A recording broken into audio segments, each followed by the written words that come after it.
नमस्कार, जोहार, स्वागत है आपका डिजिटल झारखंडी समाचार में। तो चलिए झारखंड की आज की बड़ी और मुख्य खबरों पर बात करते हैं, पर उससे पहले आपसे छोटी सी अनुरोध है कि कृपया वीडियो को एक प्यारा सा लाइक अवश्य कर दीजिएगा, क्योंकि आपका एक लाइक करना ही हमारे मेहनत का फल होता है। तो चलिए शुरुआत करते हैं आज की पहली और बड़ी खबर से।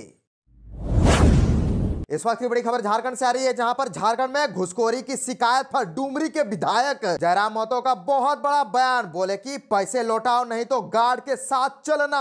और जयराम महतो ने यही नहीं रुके, उन्होंने कहा कि ए नाजिर पटक कर मारेंगे। दरअसल डुमरी विधायक और झारखंड लोकतांत्रिक क्रांतिकारी मोर्चा सुप्रीमो जयराम महतो ने घुसखोरी की शिकायत पर अंचल कार्यालय के कर्मचारी को जमकर फटकार लगाई। इसका वीडियो वायरल हो रहा है। वीडियो में दिख रहा है कि महतो फोन पर नाजिर से बात कर रहे हैं। उन्होंने नाजिर से कहा कि विधायक से इस टोन में बात करोगे, मारेंगे पटक कर। नाजिर हो या प्रधानमंत्री, चुपचाप पैसे वापस कीजिए, नहीं तो सुरक्षा कर्मी लेकर आइएगा। और आपको बताते चले कि दरअसल जयराम के पास लोग घुसखोरी की शिकायत लेकर के गए थे।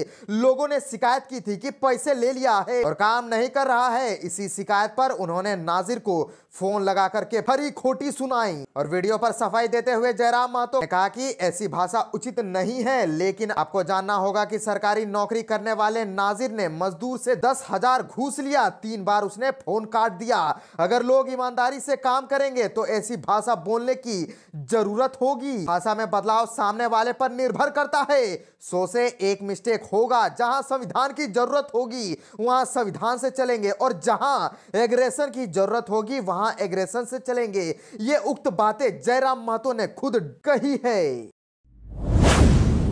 झारखंड विधानसभा का विशेष सत्र शुरू हो चुका है और नंगे पांव सदन पहुंचे जयराम महतो। दरअसल झारखंड विधानसभा परिसर का नजारा बदला बदला सा रहा। षष्ठम विधानसभा के नवनिर्वाचित विधायकों के लिए बुलाए गए इस सत्र के पहले दिन कोई संविधान के साथ सदन की कार्यवाही में भाग लेने पहुंचा तो कोई नंगे पांव आया। कुछ विधायक विधानसभा की पहली सीढ़ी को प्रणाम कर सदन की ओर बढ़ते दिखे। छठे विधानसभा में 21 ऐसे विधायक हैं जो पहली बार सदन पहुंचे हैं। ऐसे में उनकी खुशी देखने लायक थी। विधानसभा सत्र के पहले दिन निर्वाचित विधायकों को सदन की सदस्यता दिलाई गई और प्रोटेम स्पीकर स्टीफन मरांडी ने सदन नेता मुख्यमंत्री हेमंत सोरेन की मौजूदगी में एक एक कर विधायकों को शपथ दिलाई। और विधानसभा चुनाव में भाजपा के मंसूबों को नाकाम करने वाले जयराम महतो सदन की कार्यवाही में भाग लेने नंगे पांव पहुंचे। और आपको बताते चले कि जयराम महतो ने पहले दंडवत प्रणाम किया और फिर नंगे पांव सदन में प्रवेश किया। नंगे पांव सदन में प्रवेश करने के पीछे वजह बताते हुए जयराम महतो कहते हैं कि मैं किसान का बेटा हूं। जिस तरह किसान के लिए खेत होता है, लोकसभा और विधानसभा सदन भी वैसा ही है।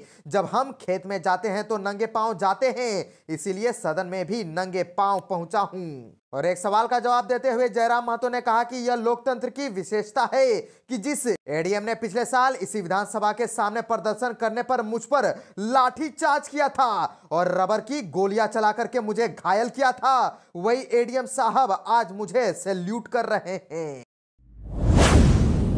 झारखंड के मौसम को लेकर के और एक बहुत बड़ी खबर आ रही है कि झारखंड के 11 जिलों में आज घने कोहरे का येलो अलर्ट और रांची, पलामू सहित 6 जिलों में छाया कुहासा और बारिश की भी संभावना। दरअसल झारखंड के वेस्टर्न डिस्टर्बेंस का असर सुबह से ही दिखने लगा है।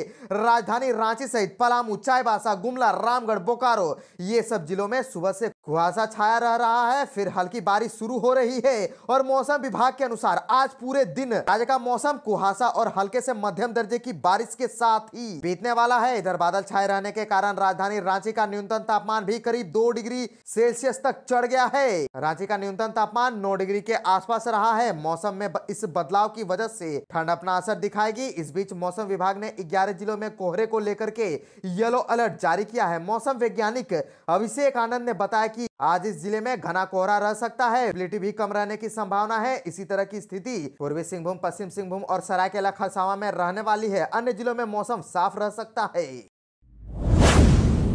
झारखंड से और एक बड़ी खबर आ रही है, जहां पर झारखंड के पारा शिक्षकों के लिए बहुत बड़ी खुशखबरी है। अब बढ़ गया है वेतन और एरियर भी मिलेगा। दरअसल झारखंड के सहायक अध्यापकों के लिए हेमंत सोरेन सरकार की ओर से बड़ा तोहफा मिला है। उनके मानदेय में 4% की बढ़ोतरी कर दी गई है। मानदेय में बढ़ोतरी का पत्र भी जारी कर दिया गया है। झारखंड पारा शिक्षक परियोजना द्वारा जिलों को भेजे गए पत्र में कहा गया है कि प्रतिवर्ष मानदेय में तय राशि की बढ़ोतरी की जाएगी। राज्य के शहरी क्षेत्र के स्कूलों में काम कर रहे रहे शिक्षकों को 2 वर्ष का और शेष शिक्षकों को 1 वर्ष का एरियर भी मिलेगा। और सहायक अध्यापक सेवा शर्त नियमावली 2022 के अनुसार झारखंड के शिक्षकों के मानदेय में प्रति वर्ष 4% बढ़ोतरी होनी है।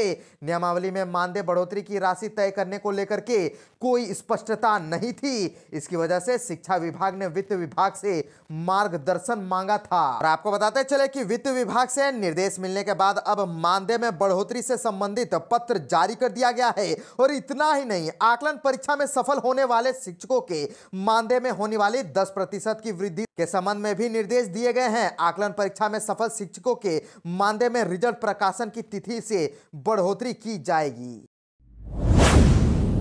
देवघर के बाबा बैद्यनाथ के शिवलिंग से छेड़छाड़, बिना इजाजत शिवलिंग और अर्धा की हुई मरम्मत, देवघर डीसी ने दिए जांच के आदेश। दरअसल विश्व प्रसिद्ध द्वादश ज्योतिर्लिंग बाबा बैद्यनाथ के शिवलिंग दरगाह से छेड़छाड़ का मामला सामने आया है। गोड्डा सांसद निशिकांत दुबे ने अपने सोशल मीडिया एक्स पर तस्वीर साझा की है। इसमें नजर आ रहा है कि शिवलिंग और अर्घा के आसपास सीमेंट का लेप जैसा कुछ लगा है और इस तस्वीर ने इलाके में बवाल मचा दिया है। चर्चा का बाजार गर्म है। सवाल उठ रहा है कि आखिर बाबा बैद्यनाथ के शिवलिंग से किसने छेड़छाड़ की है। इस बात का संज्ञान लेते हुए देवघर डीसी ने जांच के आदेश भी दे दिए हैं। और आपको बताते चले कि सांसद ने लिखा है कि द्वादश ज्योतिर्लिंग में से एक बाबा बैद्यनाथ तथा 51 शक्ति पीठों में से एक पीठ देवघर में झारखंड सरकार का यह अनर्थ शिवलिंग पर सीमेंट धार्मिक आस्था पर कांग्रेस सरकार का सीधा प्रहार है। उन्होंने बताया कि सोशल मीडिया के माध्यम से बाबा मंदिर के गर्भगृह में किए गए कार्यों से जुड़े मामले को संज्ञान लेते हुए मंदिर प्रभारी को जांच कर प्रतिवेदन समर्पित करने का निर्देश दिया है। साथ ही अपने कार्य के प्रति लापरवाही बरतने वाले कर्मियों पर आवश्यक कार्रवाई करने का निर्देश भी दिया गया है। झारखंड के मुख्यमंत्री हेमंत सोरेन रांची स्मार्ट सिटी में राज्य सरकार के मंत्रियों के लिए बने नवनिर्मित आवास सहित पूरे आवासीय परिसर का निरीक्षण किया। सीएम ने निरीक्षण के दौरान नवनिर्मित आवास से संबंधित विभिन्न बिंदुओं पर अधिकारियों को आवश्यक दिशा निर्देश भी दिए। उन्होंने 15 जनवरी 2025 तक निर्माण कार्य पूरा कर लेने को कहा है और ताकि मंत्रियों को उनका आवास आवंटित किया जा सके। और मुख्यमंत्री हेमंत सोरेन रांची स्मार्ट सिटी पहुंचे और आवासीय परिसर में बने क्लब हाउस, बैडमिंटन कोर्ट और पुलिस बैरेक इत्यादि का निरीक्षण कर सुविधाओं से संबंधित आवश्यक निर्देश अधिकारियों को दिए। मुख्यमंत्री ने आवासीय परिसर में बच्चों के लिए खेलने की व्यवस्था सुनिश्चित करने को कहा। मुख्यमंत्री ने अधिकारियों को निर्देश दिया कि नवनिर्मित आवास एवं पूरे आवासीय परिसर के सभी कार्य 15 जनवरी 2025 तक पूरे कर लिए जाए ताकि मंत्रियों को आवास आवंटित किया जा सके।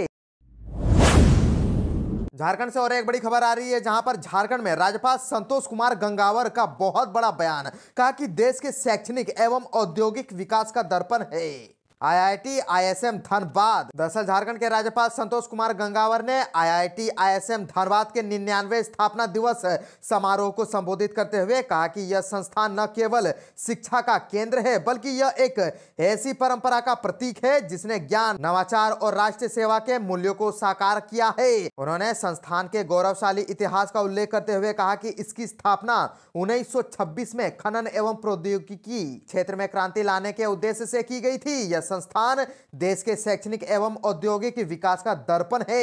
आज यह अपनी विशिष्ट पहचान बना चुका है। राज्यपाल संतोष कुमार गंगावर ने कहा कि आज जब देश के प्रधानमंत्री के नेतृत्व में विश्व की तीसरी सबसे बड़ी अर्थव्यवस्था बनने की दिशा में तेजी से अग्रसर है तो आईआईटी आईएसएम जैसे संस्थानों की भूमिका और भी महत्वपूर्ण हो जाती है।